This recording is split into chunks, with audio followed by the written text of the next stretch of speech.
Now, I want to get busy on the first couple of subjects for today. Everybody that's okay, say I'm okay. Here's the first subject that I've found so interesting. I want to share it with you. Then I want to talk about personal development, the subject that I started listening to age 25 that revolutionized my whole life, from my mentor, Mr. Earl Schoaf. Here's an interesting subject. Just jot it down now. It's called enlightened self-interest. Enlightened self-interest. It's a fascinating study to study the idea of self-interest. But just make this note, all of us, have self-interest. The key is for it to be enlightened so that everybody wins and no one loses. Our first interest is to survive. What does it take to survive? Our second interest is to succeed. What does it take to succeed? What does it take for me personally to survive and to succeed? Can I legitimately be interested enough in the things that help me both succeed and survive? And here's what I discovered. The answer is yes. It's possible to exercise self-interest, but to do it in such a way that no one loses, everyone benefits. Key phrase. Life was not designed to give us what we need. Life was designed to give us what we deserve.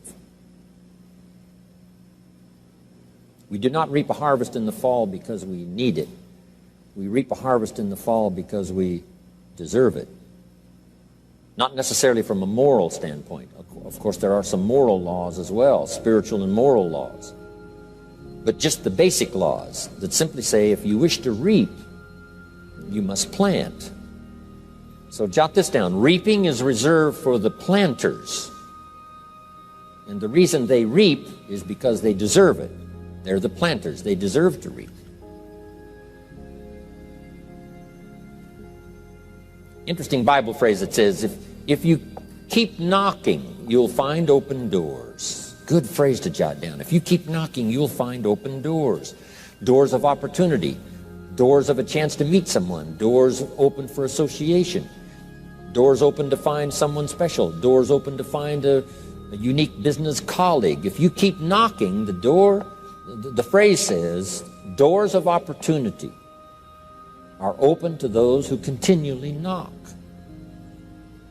So we don't find open doors of opportunity because we need them. We find them because we deserve them. Only those who knock deserve to find an open door. But the promise is, if you continually knock, you'll find doors of opportunity. It says, if you search, you will find. So make the note, it's good. Finding is reserved for the searchers because they deserve it. Now, at first they may have needed it, but they now know that just needing it is not sufficient. But if they need it, now they must qualify for it. The reason why you're going to be blessed with good ideas this weekend is because you've come searching.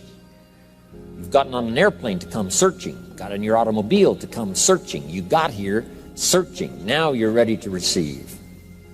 And for those who search, they will find answers. They will find plans, imagination to stir yourself into action for future benefit. So if you search, to find a good idea, you must go looking, go searching. You've got to go to church. You've got to go to class. You've got to go to the seminar. You've got to go to the library. You've got to go to the books if you wish to find. Rarely does a good idea interrupt you. Rarely. But if you will search, you will find. So we get not what we need, but we get what we deserve. It says if you ask, someone has an answer. If you keep asking, the answers belong to you, because by virtue of asking, you have qualified. So we don't get what we need, we get what we deserve. The mother on welfare should be taught in some small manner that hopefully she can begin deserving the welfare check. Not getting it because she needs it, but now starting to get it because she deserves it. If the welfare worker says to Mary, Mary, I brought a bucket of paint and a paintbrush, and the next time I come, if the door is painted and the fence here in front is painted, I give you the check for $450.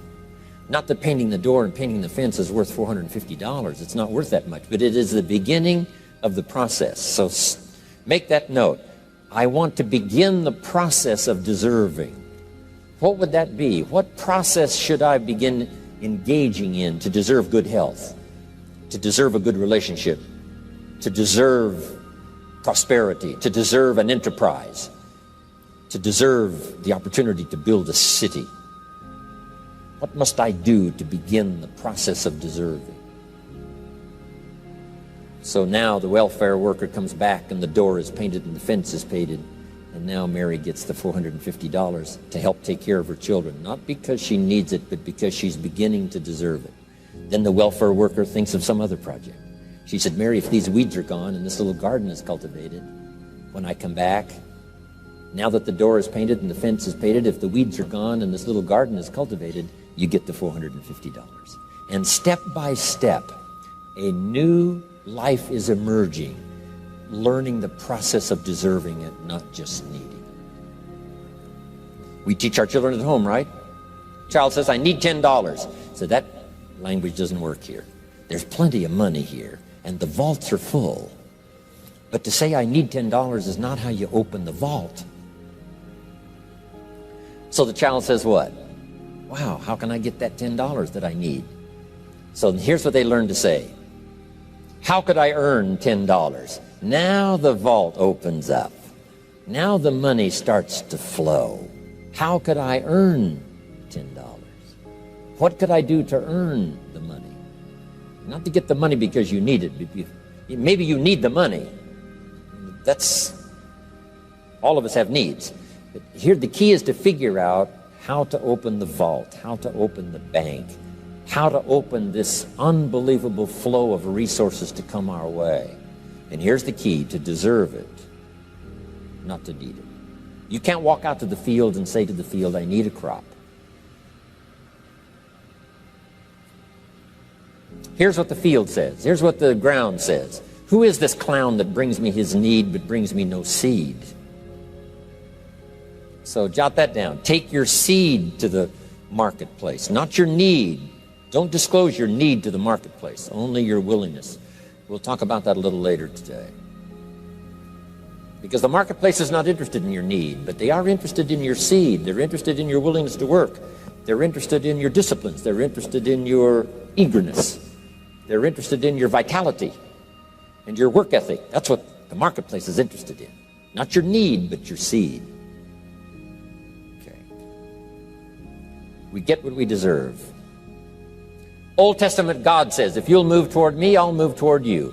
See, that's how you get those occasions to meet God. You must make the move. God could say, you don't move, I don't move. You say, well, that's arbitrary. Well, when you're God, you can make it that way.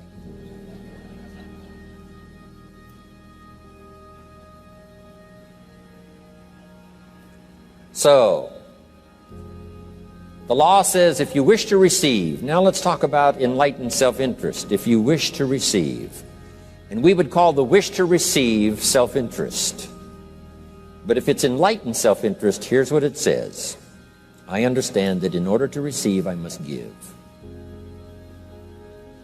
Receiving is reserved for those who give. Receiving is not reserved for those who need it. It's reserved for those who deserve it. We deserve the receiving by giving. In fact, there's an extraordinary phrase in this little context, and here's what it says. It's better to give than it is to receive. Now, the uneducated person would find that difficult to ponder. Why would it be better to give than it is to receive?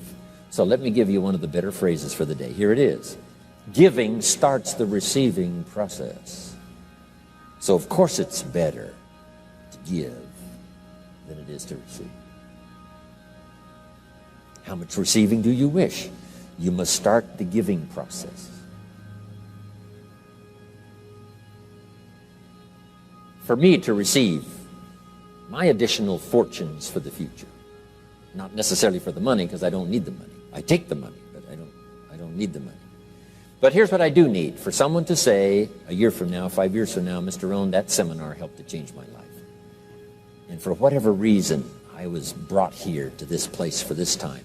And later someone says that. See, to receive that kind of thanks, it's unbelievable. Here's what you cannot buy: that kind of thanks. You can't buy it with money. You have to earn it.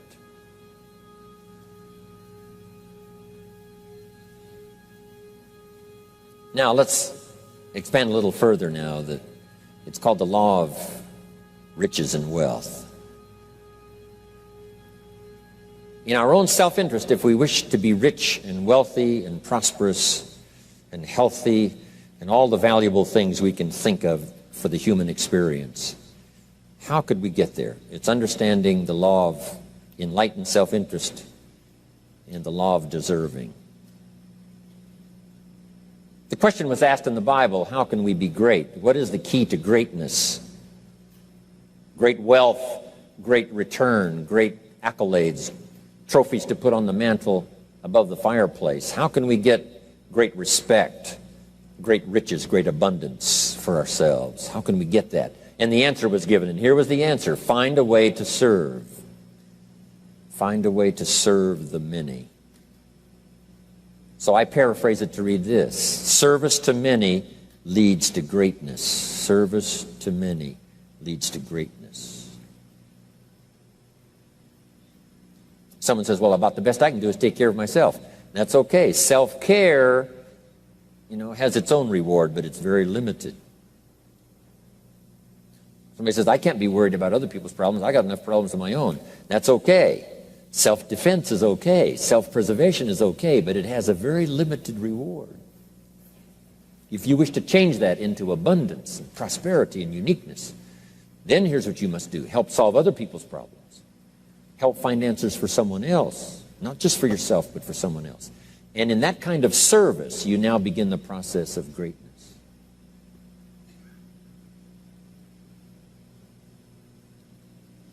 Someone asked the question, how can I be ruler over many? How could I manage a lot of people? How could I be the leader of a vast movement or enterprise? Here was the answer: nothing wrong with that wish. We call that self-interest of the highest kind. Wishing to be the manager, the ruler, wishing to be presiding over many people. Here was the answer: be faithful when the amounts are small. Be faithful when there's just a few. Be disciplined when there's only a few. That starts to entitle you to someday be ruler over many. You say, well, if I had a big organization, I'd really run it with a strong hand and I'd be a fabulous leader. But I've only got a few and I don't know where they are. See, that's not going to work. If you wish to preside over riches, you must start when the amounts are small. Someone says, oh, if I had a fortune, I'd really take good care of it, but I've only got a paycheck, I don't know where it goes. See, not knowing where it goes disqualifies you now for presiding over the fortune. We've all heard that, right? I don't know where it all goes. Did you ever hear that expression? Oh, we'd love to have you run the company. You don't know where it all goes. Somebody says, it just gets away from me. Oh, we'd love to have you run the world, right? It just gets away from you. Somebody says, it's only pennies and it's only a few. Here's where you begin to qualify for abundance and riches and greatness and respect, is to be disciplined when the amounts are small. Someone finds it unique, right, that this many people would come and hear what I've got to say for a whole weekend, but this is not where I started.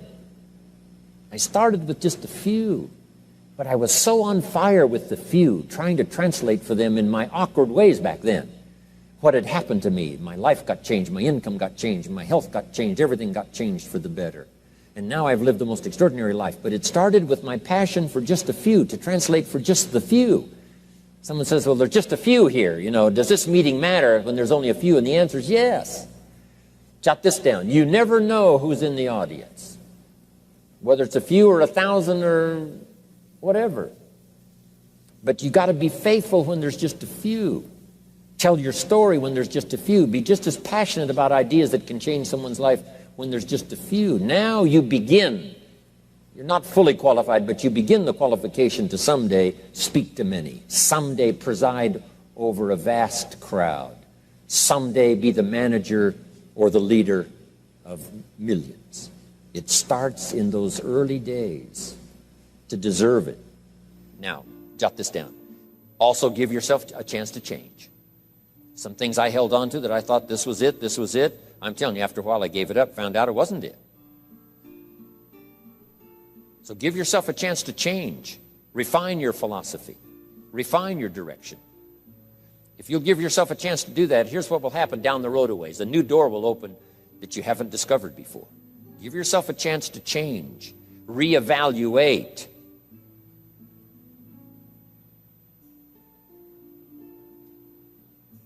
Okay. So let your library be a testimonial of your dedicated interest in accelerated personal development, that you will read whatever you have to read, you will hear whatever you must hear, and you will watch and see whatever you must see in order to make your life refined and worthwhile and achieve all of your purposes. That's what I want this stopping station to be these 3 days. Just to come here and sit for a while and listen and ponder and take notes and work hard and see if you can't absorb, get all that you possibly can here so that it will start to refine your life even before you get on an airplane and fly back to wherever you came from, before you get in your car and drive away. What we share with you here, with all the rest that you've learned, this will be a catalyst to start a process even before you get home that'll start working for you. Some of you are going to set some goals. We're going to do the workshop tomorrow, designing the next 10 years. Hopefully you'll come up with some new promises, some new objectives, some new ideas. And by the time we're finished here, these 2-3 days, I'm telling you, you'll see yourself able to accomplish 2 times, 3 times, 5 times more than you ever thought was possible, which will make this cost of this seminar a small price to pay. And hopefully it'll make the time you spent here a small price to pay compared to making this an investment in your future, in what will flow in terms of money and income and return and reward and respect and dignity and accolades, trophies, all the stuff that can be yours. A marriage that lasts forever, a friendship that nourishes you forever, things that you'll find that you'll keep and treasure for a lifetime. Hopefully this is one of those weekends. It takes a lot of effort to learn. It takes a lot of effort to grow. It takes a lot of effort to decide and debate. But jot this down. It's all worth the price.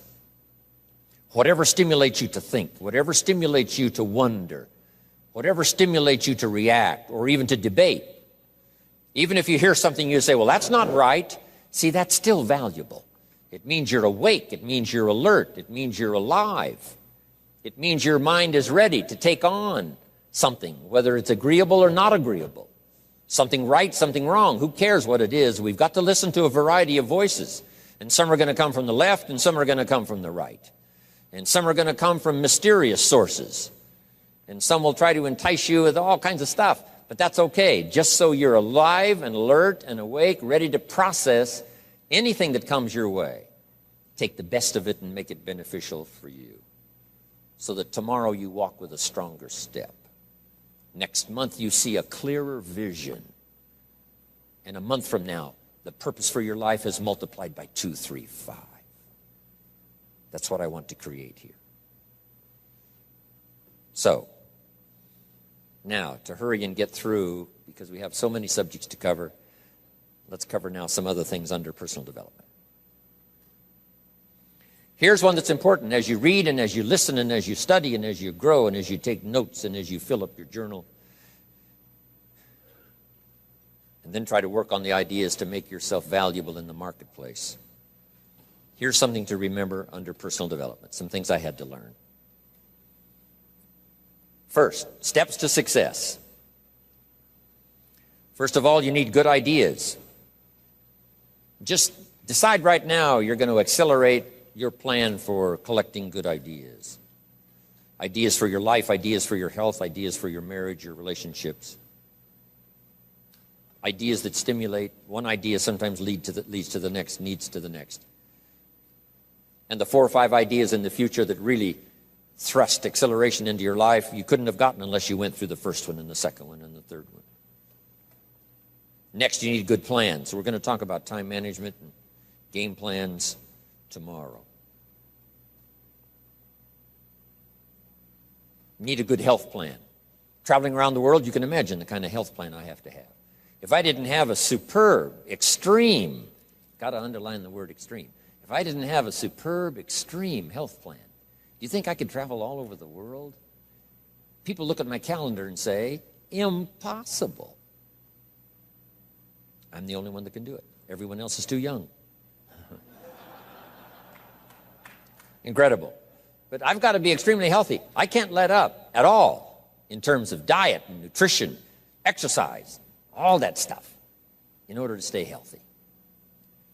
So a good health plan, a good family plan. Here's a good one, a good marriage plan.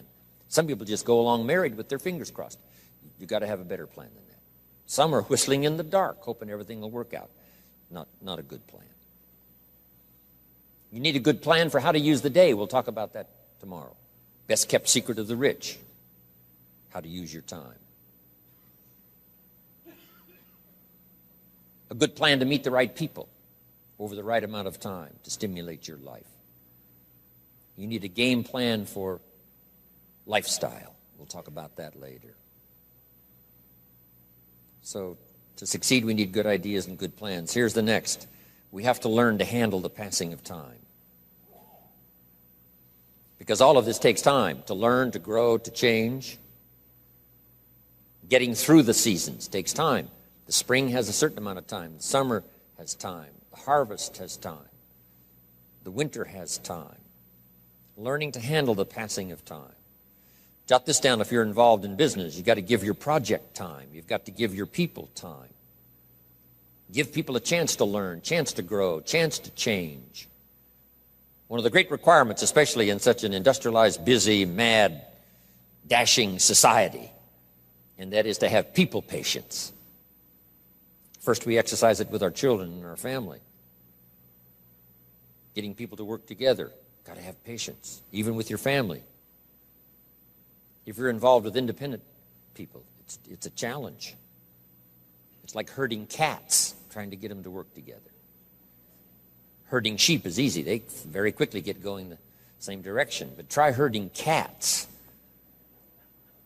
It's like your children. Different ages and different personalities and different opinions. To get the family all going the same direction, kind of working together to make things work, I'm telling you, it is a challenge. But if you'll have some patience, you can do it. Now, here's the big one, to have patience with yourself. Give yourself time to learn. Give yourself time to understand good ideas. Give yourself time to make changes and then grow into those changes. Give yourself time to refine your personality to fit the business, whatever business you're engaged in. In some, you may have to speak up a little stronger. In some, you may have to calm down just a little bit more. Just learn to refine your personality and your temperament to suit. All of us can do that, but it takes time. Have patience with yourself. We had to do that from the beginning. Learning to tie the shoestrings of your shoes. If you tried a couple of times and says, I'll never learn this, it's over. Say, no, you can't go through life with your shoes untied. Come on. Some people, maybe it happens for them a little quicker than others. Some people get the hang of it almost overnight. Someone else, it takes a little longer. If it takes you a little longer, have patience with yourself.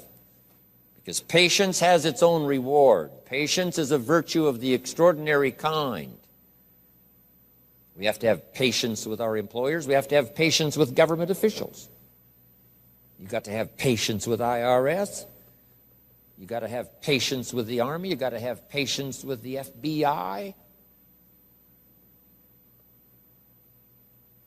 Here's a good thing to remember while you're exercising patience. Usually enough good people will finally make it right.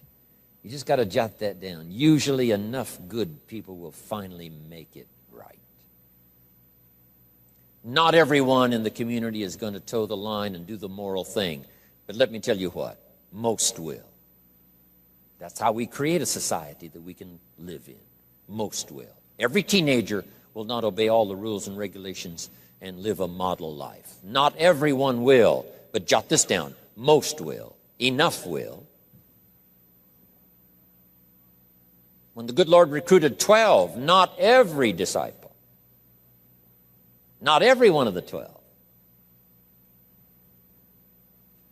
but it was enough of the 12 to start a movement that's lasted for 2,000 years. Not everyone, but enough will. There's only been a couple of exceptions to that rule. One was the story of Sodom and Gomorrah. God was going to destroy Sodom and Gomorrah for their evil ways. Abraham had a friend that lived there. And Abraham implored and said, God, if I can go to Sodom and Gomorrah and find 50 righteous people, will you spare the city? And God said, Abraham, you've been such an excellent friend of mine. Yes, I'll spare the city if you can find 50. So he searches the city, can't find 50 good people. Comes back and says, Lord, would you take 40? God says, Abraham, for you, come on, I'll do it. If you can find 40. So he searches for 40, can't find 40. And he comes back and says, would you take 30? Good Lord says, Abraham, only for you will I reduce it to 30. Can't find 30. Can't find 20. Abraham said, this is my last request. Would you take 10? God said, only for you, Abraham. So he went searching for 10. And you know the story, right? Couldn't find 10. That's the exception to the rule. So he said, Abraham, get your friend Lot and his family out of there because the end has come. But that's the exception to the rule. So jot down the general rule. Most will. In a civilized society, most will obey the rules. In government, most will. Not every senator will, but what? Enough will to build a stable government and a future. Not everyone in the armed forces will, but enough will. Not everyone in the community will, but enough will. Not every teenager in this high school will, but I'm telling you, the most will. And that's how we survive in a civilized society, because most will. And that's a good feeling to know. Most will. Okay. So have patience. Next, under personal development, is learning to solve problems.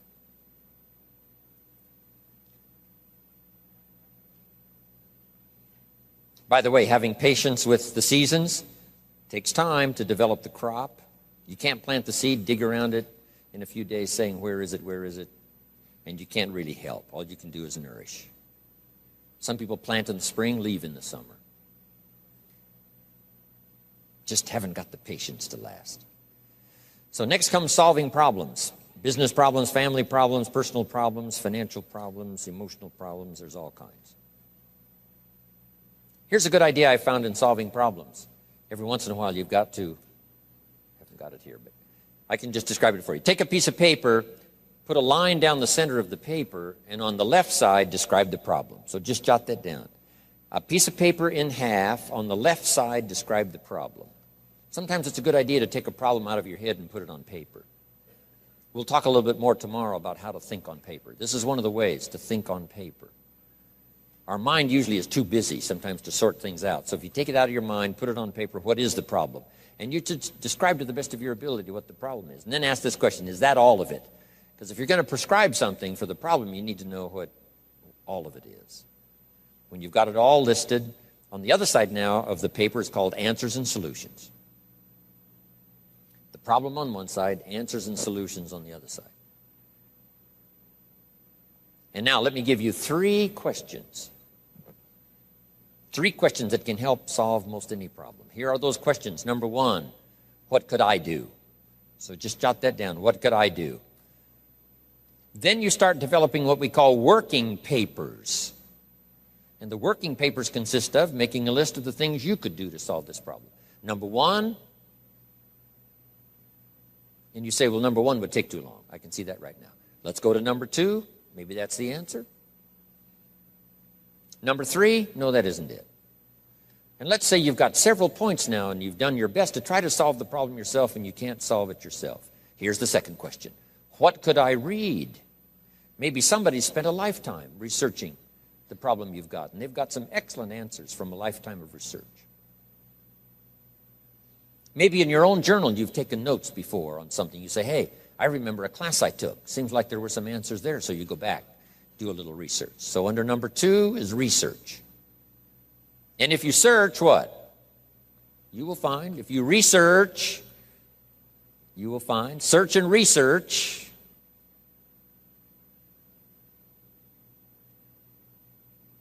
Now, research as soon as possible, because if the problem is severe, you don't want to wait till too late. My friend Kenny comes to me and says, he just lost a beautiful lady, fabulous lady. They got a divorce. She was really something. Then after his divorce, he comes to me and says, you know, it's over. But he says, you know, something strange. He said, I found a book in my own library that I think would have saved my marriage if I had read it before my divorce. And it was a book entitled How to Live with Another Person. He said, I should have read that book a long time ago. He finally read it, but it was a little late. It's like reading a book on nutrition after you've had a heart attack, right? I mean, that's good. That is good.